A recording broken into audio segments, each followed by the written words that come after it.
ഇന്നുണ്ടല്ലോ ആത്മീയത എന്തിനാണ് എന്ന ചോദ്യത്തിന്റെ ഉത്തരം എന്താന്ന് ചോദിച്ചു കഴിഞ്ഞാൽ, പണ്ട് ഇത്ര ആവശ്യമുണ്ടായിരുന്നില്ല ആത്മീയത, ഇന്ന് ആവശ്യമാണ്. കാരണം ഇന്ന് അനാവശ്യ ചിന്തകളുടെ തീവ്രത കുറവാണോ കൂടുതലാണോ?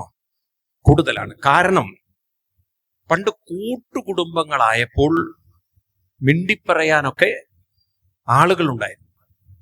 ഇന്നിപ്പം മിണ്ടിപ്പറയാൻ വീടുകളിൽ ആളുകളില്ല. അതുകൊണ്ട് എന്തു പറ്റി?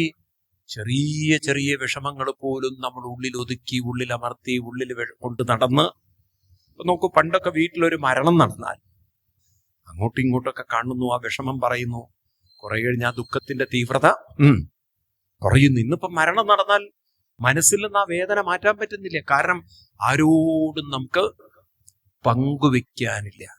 ഇനി പങ്കുവെക്കാനുണ്ടെങ്കിൽ ആരെങ്കിലും ഉണ്ടെങ്കിൽ തന്നെ അവർക്കൊന്നും കേൾക്കാനുള്ള താല്പര്യവുമില്ല.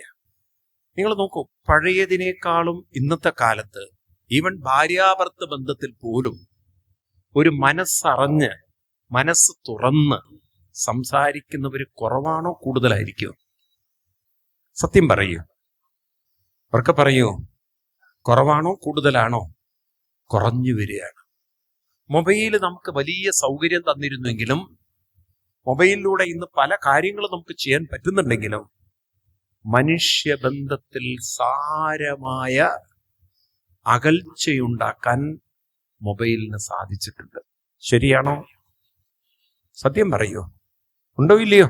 അപ്പൊ മക്കളോടൊക്കെ നിങ്ങൾക്ക് പഴയ കാലത്ത് നിങ്ങൾ അച്ഛനമ്മമാരോട് ഇടപഴകിയ, നമ്മൾ അമ്മമാരോട് ഇടപഴകിയ ഒരു കാലഘട്ടം ഇല്ലേ?